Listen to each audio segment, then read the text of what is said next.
Suso Breakthrough Performance Coaching, going beyond the basics, talking about where breathing fits in the swim. You hear a lot of advice given to triathletes that head position is the most important element of your stroke.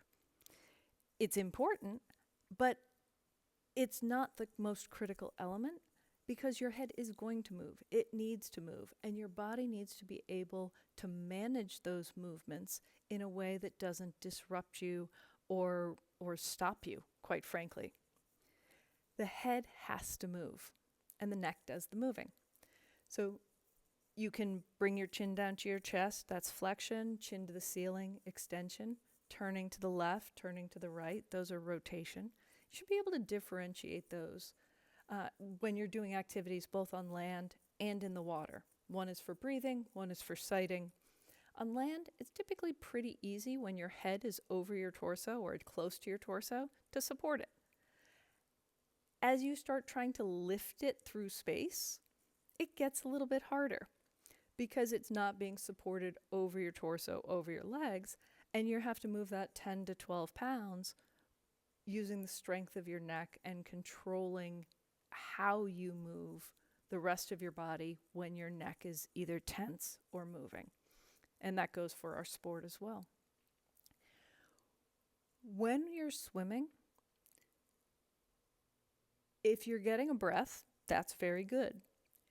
If you're getting a breath, but you're having to do a number of corrections after that breath to quote unquote fix things because they've gotten disrupted, that impacts the things that are the most important parts of swimming. How you're interacting with the water in front of you, your hydrodynamic position, and your timing, your power. Those two things come in a step transaction. The timing has to come first before the power. If you don't have the timing, your power is always going to be restricted or limited at the top end. As we're looking at an athlete like this, you can see they're getting their body to peak roll, but their head is not supported by the arm under the water, and they're breathing to the sky as opposed to this athlete who's breathing into their shoulder, keeping their head lower. The cue often given is one goggle in the water, but that's to keep you from lifting your head to the sky. I mentioned support before, and you can see this athlete is diving down. Their head, their arm are going down as opposed to forward because that left arm, that underwater arm, started moving before the body started to initiate its roll. So it had to go deep because the left side of the body was deep and there wasn't room for it to pass by and push water back. If we watch again here, you can see here the head's mildly supported. The left arm starts to go down. You can see some tension come up in that shoulder that we see. And then you see that dive back down as opposed to forward and the very disrupted water that comes with it. That's a cost, and that's a major cost because water is 800 times more dense than air. And sure as heck, when we're on the bike, we are trying to keep our head in a neutral position for the duration. Okay? So speed in swimming, it's about the shape you're presenting to the water.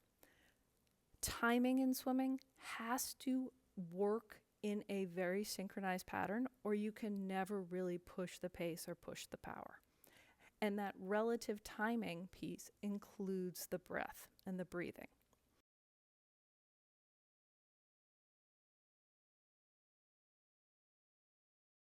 I've used this athlete's videos before, but this athlete never puts their face in the water. Their head is up at all times. If that's how you need to get air, that's how you need to get air. Air is far more important than head position in the water or body position. You need that breath. But once you're able to put your face in, get your breath, well, now we start to think about the timing of things working off of the body roll. So here you can see flat to peak. As the body initiates the roll, that side catches, pushes water back past the side that's at peak roll. And the breath works its way in following the pattern of the hand. So as you initiate the roll, initiate the catch, you also initiate the breath. Breathe so you can take advantage of the pocket of air at your shoulder. At peak roll, you get the breath.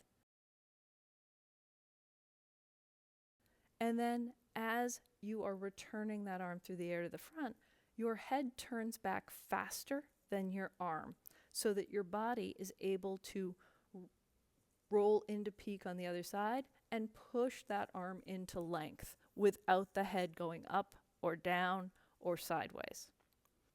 Let's look at this again. So we have the right arm recovering through the air.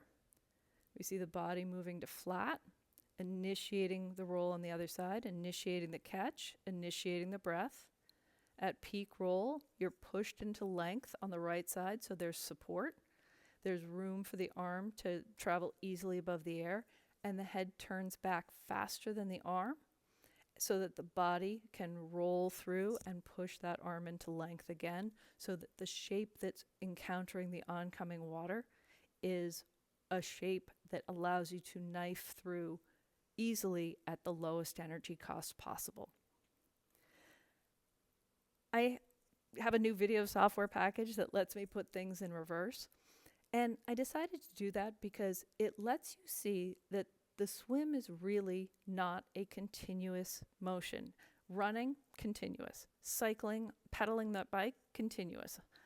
Swimming is a series of individual movements called discrete movements that occur in a very specific sequence with a very specific timing, with very specific changes in what's easy to what's strong to what's accelerated.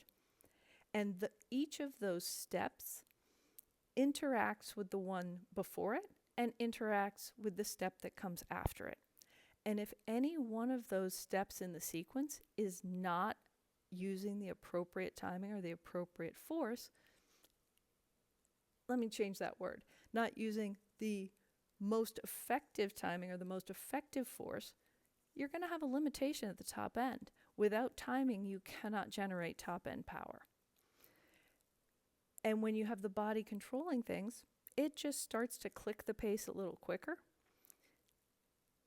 But everything else, the body roll, the initiating, the catch, the push through at peak, the recovery at peak, the head following the hand to get the breath and turning back faster, that's how you go fast in the water. Hydro is everything, and then timing next. Go give it a whirl in the pool. I hope it goes well for you.